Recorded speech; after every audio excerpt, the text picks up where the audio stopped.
오늘 말씀은 고린도전서 1장 1절에서 7절 하나님의 교회의 정체성이다 하는 제목으로 말씀을 나누겠습니다. 먼저 이 본문을 읽어드리겠습니다.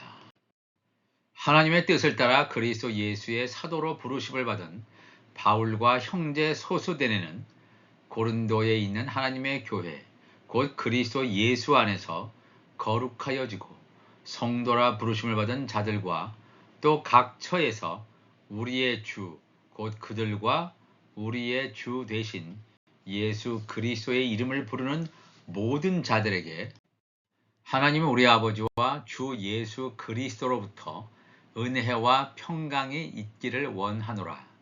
그리스도 예수 안에서 너희에게 주신 하나님의 은혜로 말미암아 내가 너희를 위하여 항상 하나님께 감사하노니 이는 너희가 그 안에서 모든 일 곧 모든 언변과 모든 지식의 풍족함으로 그리스도의 증거가 너희 중에 견고하게 되어 너희가 모든 은사에 부족함이 없이 우리 주 예수 그리스도의 나타나심을 기다림이라 그랬습니다. 오늘 말씀은 하나님의 교회의 정체성이 과연 무엇인지 함께 살피기를 원합니다. 사도 바울은 이 고린도의 교회에 보내는 편지 속에서 이 바울의 간절한 마음이 담긴 이 사역의 목적을 분명하게 증거하고 있습니다. 특별히 고린도 후서 11장 2절 보니까 내가 하나님의 열심으로 너희를 위하여 열심을 내노니 내가 너희를 정결한 처녀로 한 남편인 그리스도께 드리려고 중매함이로다 그랬습니다. 참으로 중요한 말씀이 아닐 수 없습니다. 이 사도 바울 역시 예수님을 만나기 전에는 율법 아래에서 종노릇하는 자였습니다. 그렇게 하나님에 대한 열심이 있었다고 자부했지만 그 순간을 돌아본 바울은 내가 하나님의 열심이 있은 것이 아니었구나. 율법 아래에 있을 때는 사람의 지식으로 사람의 열심으로 하나님을 기쁘시게 하려고 하였었구나. 그렇지만 예수님을 만나고 성령 세례를 받은 후에 바울의 사역은 완전히 그 방향이 바뀌어지게 됨을 바울이 고백하고 있습니다. 사람의 열심이 아니라 하나님의 열심. 이 사도 바울은 율법 아래에 있었던 자신의 모습을 이스라엘에 비교하여 이 이스라엘 민족이 하나님의 선택의 백성이었지만 왜 실패할 수밖에 없었는지를 정확하게 짚어주고 있습니다. 바울은 내가 하나님의 열심으로 너희를 위해서 열심을 내노니 내가 너희를 정결한 처녀로 너희를 예수님께 연합되어지는 거룩한 신부로 남편인 신랑인 그리스도께 성령 안에서 한 몸으로 연합을 이룬 자로 그리스도께 드려지는 그런 자로 되기를 간절히 바랬던 이 사도 바울의 심령이 여기 잘 나타나 있습니다.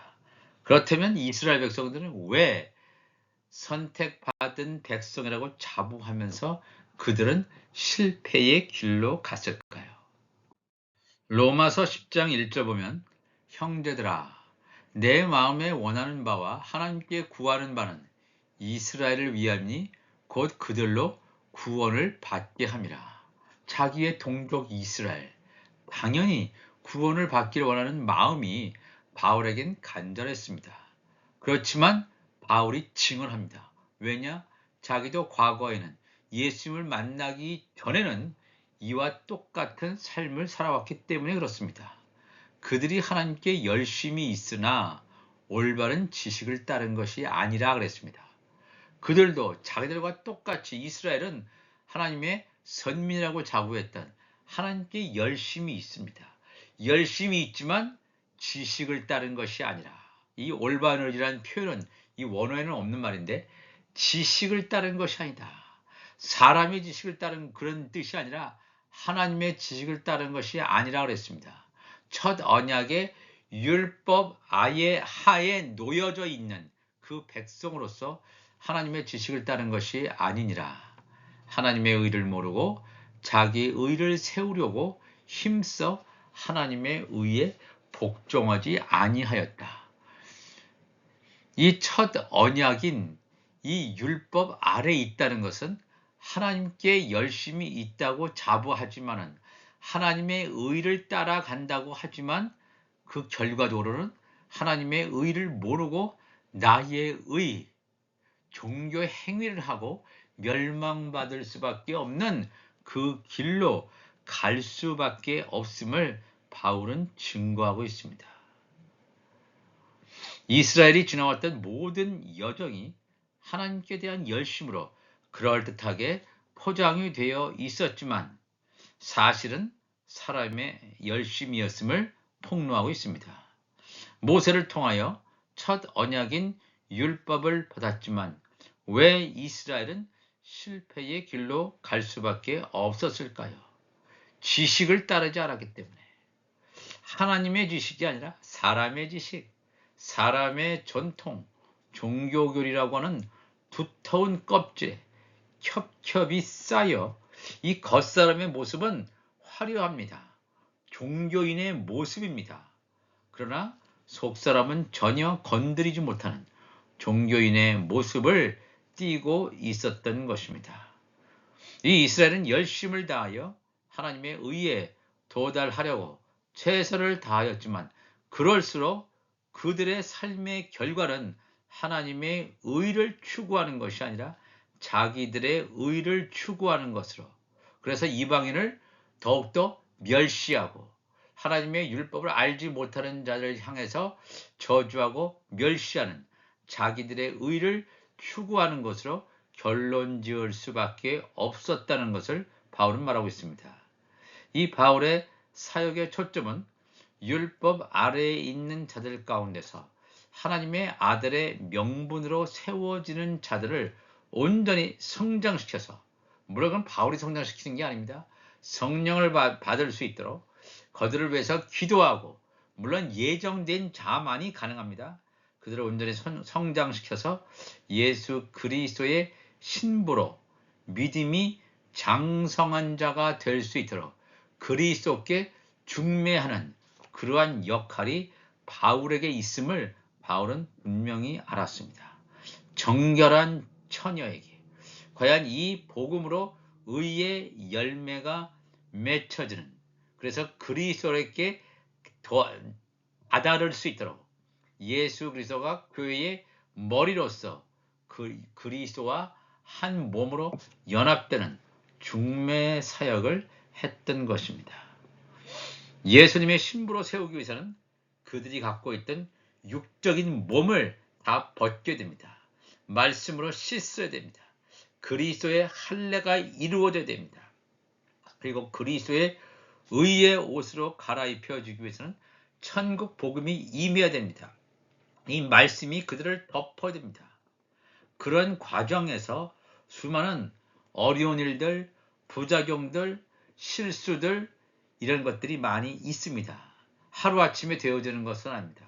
수년을 걸려서 육을 벗기고 나의 육이 죽고 영이 사는 삶을 통해서 그 육적인 아픔과 고난을 통해서 온전히 성령의 기름을 부음받은 정결한 처녀로 예수님께 드려지는 그런 자가 되는 줄 압니다.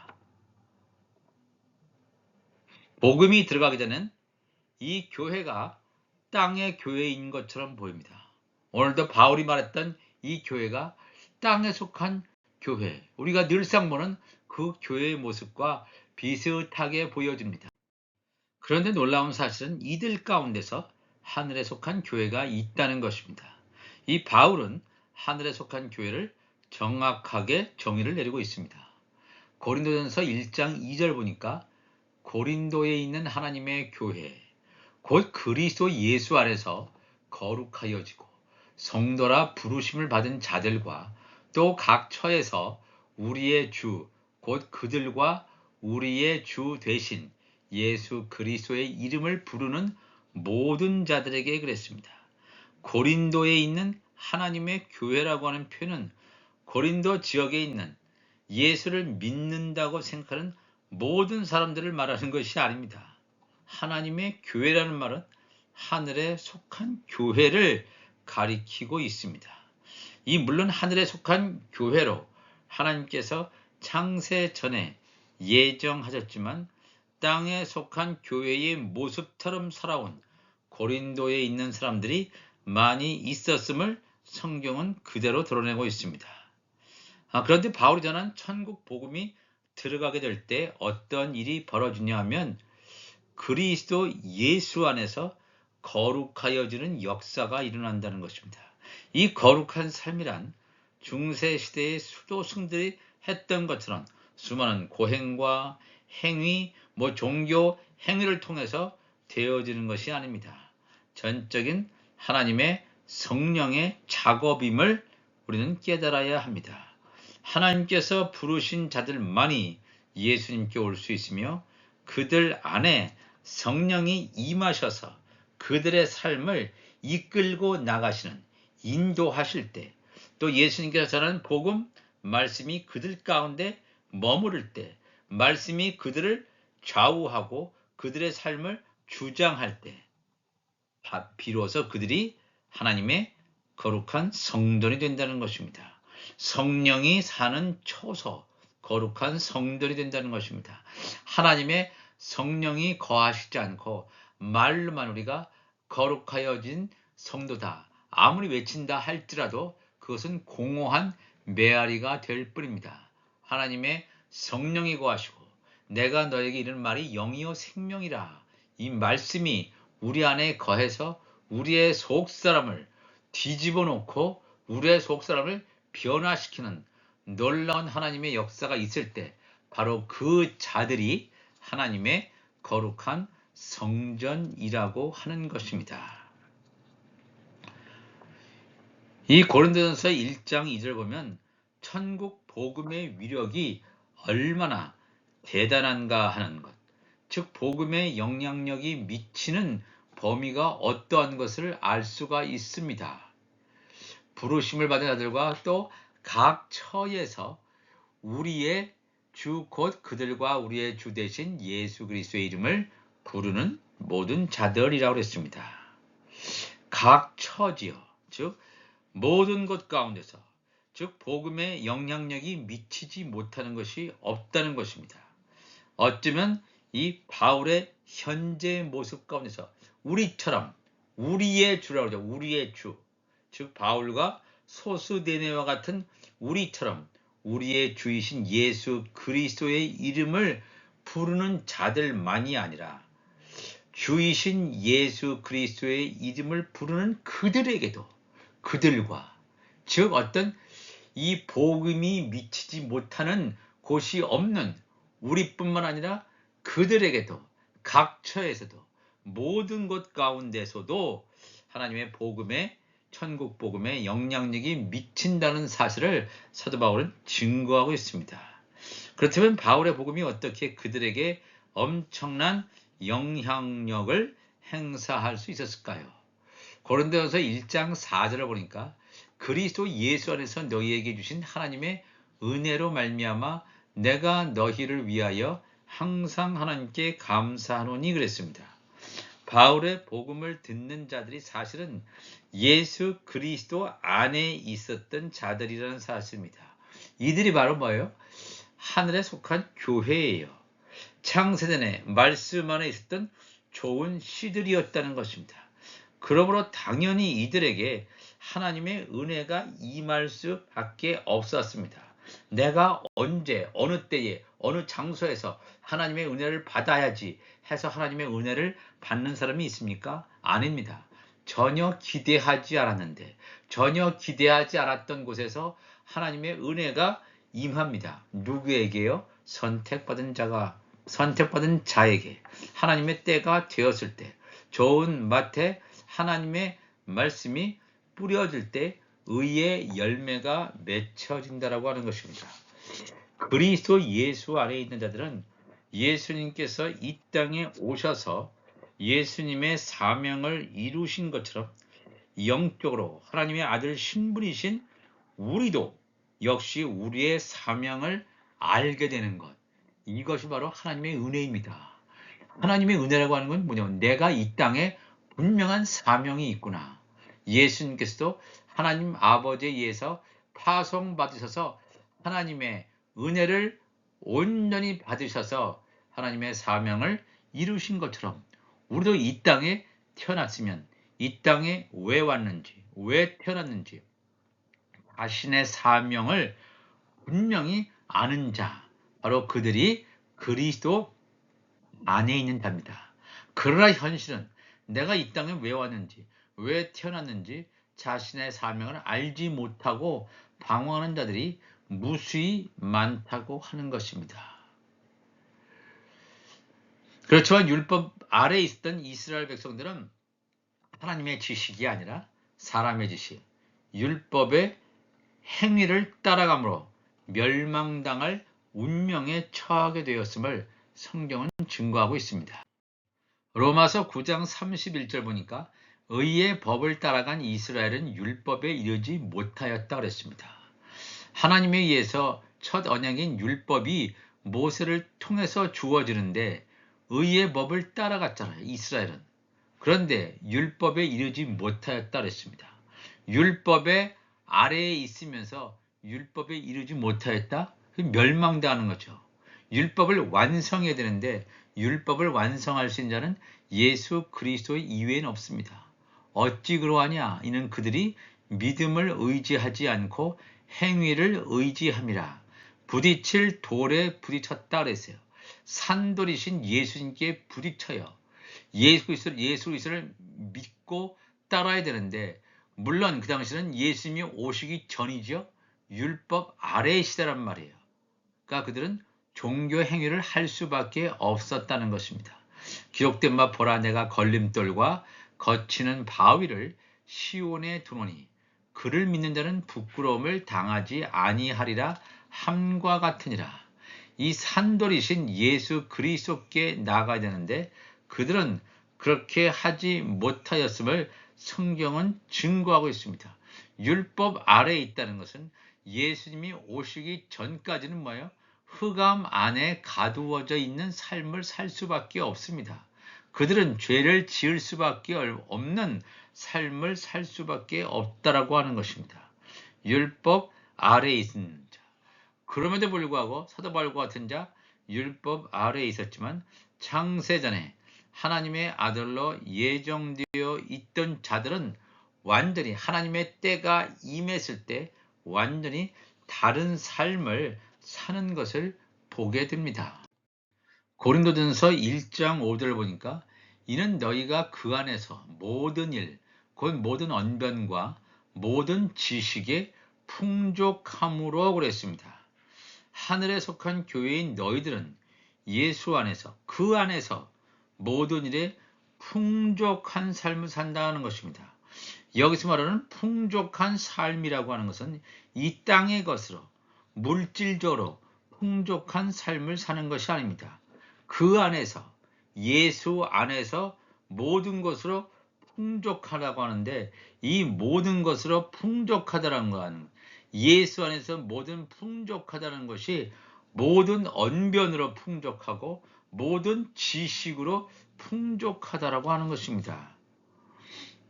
예수님께서 이 땅에 오셔서 풍족한 삶을 사신 것은 바로 하나님의 뜻을 완성하셨기 때문입니다. 예수님께서는 나는 이 땅에 머리둘 곳이 없다. 어떤 이 땅에 다른 목적이 아니라 하나님에 의해서 보내심을 받은 하나님 나라 완성을 위해서 하나님 나라의 복음을 비유로 전하시기 위해서 예수님은 오셨던 것입니다. 그렇다면 우리들이 예수 그리스도의 지체라면 동일하게 예수님이 가신 그 길을 걸어가야 할 것입니다. 여기서 말하는 모든 언변과 모든 지식은 사람들의 언어적인 기교와 사람들의 지식을 가리키는 것이 아닙니다. 모든 일, 모든 언변과 모든 지식, 내가 말하는 어떤 이 말, 뭐 나의 말씀을 증거하는 것, 이 사람의 지식으로 풍족해서 내가 나아갈 수 있는 것이 아니라고 하는 것입니다. 하나님의 천국 말씀, 하나님의 모든 지식으로 풍족하다는 것입니다. 이는 너희가 그 안에서, 예수 안에서 모든 언변으로, 모든 천국의 언어로 풍족하다는 것입니다. 모든 하나님의 지식으로 풍족하다는 것입니다. 왜냐하면 사람의 지식으로 간 이스라엘은 멸망했다는 것을 우리가 사도 바울은 뼈저리게 알았기 때문에 그렇습니다. 나의 유대교에 대한 지식, 첫 언약에 대한 지식으로 가면 멸망할 수밖에 없습니다. 천국 언어, 천국 말씀으로 갔을 때만이 비로소 구원의 길이 열린다고 하는 사실을 바울은 정확하게 증거하고 있습니다. 하나님의 말씀으로 채워진 자, 성령의 기름 부으심이 충만한 자를 통해서 바로 이 마지막 때에 노아의 방주의 사명, 식물을 공급하는 사명, 그리고 요셉의 고센 땅으로 예비하는 이 사역, 마지막 때에 주어지는 이 사역이 하나님의 아들들에게 주어지는 이 사역, 하나님의 뜻이 완성되기 때문에 그렇습니다. 예수 그리스도의 재림을 준비하는 자, 바로 이들이 어떤 자냐면 모든 언변과 천국 말씀과 하나님의 지식에 풍족한 자가 되겠습니다. 고린도전서 1장 6절에 그리스도의 증거가 너희 중에 견고하게 됐다. 그리스도께서 오셔서 하신 증거가 뭐냐면 바로 부활이라고 하는 것을 우리에게 말씀했습니다. 그러므로 사도 바울의 모든 이 서신서의 주안점은 부활입니다. 내가 부활이 될 수 있느냐? 내가 신령한 몸으로 부활이 될 수 있느냐? 이것이 구원의 완성이기 때문에 그렇습니다.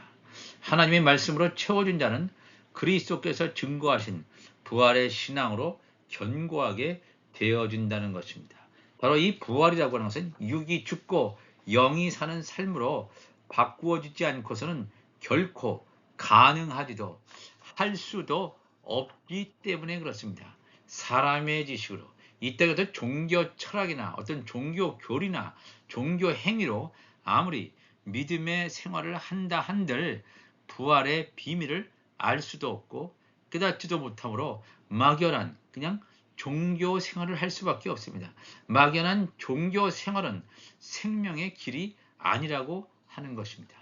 고린도전서 1장 7절에 너희가 모든 은사에 부족함이 없이 우리 주 예수 그리스도의 나타나심을 기다립니다. 모든 언변, 천국 말씀과 하나님의 지식으로 풍족한 자가 그리스도께서 증거하신 부활로 견고하게 되고 내가 이 말씀으로 씻어짐으로 육이 죽고 영이 삶으로 나의 속사람이 더욱더 견고하게 됐을 때 어떤 일이 일어나냐면 주 예수 그리스도의 나타나심, 예수 그리스도의 재림을 기다리는 사람이 된다라고 하는 것입니다. 하나님 나라의 완성에 감추었던 비밀이 열려지는 이 시대에 사람의 지식과 종교 행위라는 이 묵은 곡식을 과감히 던져버리고 예수님께서 하신 말씀을 생각나게 하시고 모든 장래일을 우리에게 말씀하시는 성령의 인도하심을 받아야 할 것입니다. 바로 이런 자들은 주 예수 그리스도의 나타나심, 재림을 기다리게 되어 있습니다. 갈수록 편리해지는 시대, 과학 문명이 고도로 발전해가는 시대, 그렇지만 여전히 미래에 대한 염려와 불안으로 두려움이 많은 시대 속에서 만몬, 물질, 돈 이런 것에 의존하려는 경향이 더욱더 강해지는 시대에 살고 있습니다. 돈을 더 말아야 돈을 더 많이 벌어야지. 돈을 더 많이 벌어서 이 땅에서 뭔가 행복하게 살아야지. 돈만이 나를 지켜줄 수 있어. 이런 그릇된 생각들이 전 세계에 다 퍼져 있습니다. 돈으로 멸망당할 수밖에 없다는 사실을 우리가 알아야 됩니다. 이러한 시대 가운데서 예수님의 재림에 대해서는 관심이 없습니다. 예수님의 재림? 이렇게 좋은 시대에 무슨 그런 소리 하는가? 예수님의 재림 말고 훨씬 더 늦게 예수님께서 오셨으면 좋겠다. 이런 생각하는 사람이 얼마나 많은지 모릅니다. 우리가 그런 사람들과 반대되는 믿음의 장성한 자, 성령의 세례를 받고 성령의 인도함을 경험하는 자들만이 예수님의 재림을 갈망하고 기다리며 우리의 잔을 성령의 기름으로 채우며 살아가는 그 자들이 바로 놀라운 하늘의 비밀을 아는 자들입니다. 우리에게 이 놀라운 하늘의 비밀을 알게 하신 하나님께 감사하며 살아가는 우리들이 되어야 될 줄 믿습니다.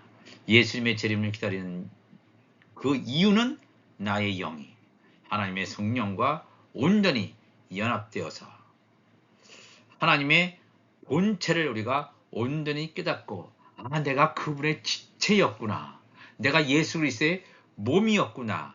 이것을 날마다 확인하면서 부활의 비밀을 더욱더 깊숙이 알므로 마지막 때에 성령 안에서 하늘에 속한 교회의 머리이신 예수 그리스도와 우리의 몸이 온전한 연합을 이루는 이 마지막 때 빚진 자로 천국 복음을 증거하는 자로 살아가는 우리 모두가 되시기를 주님의 이름으로 축원합니다.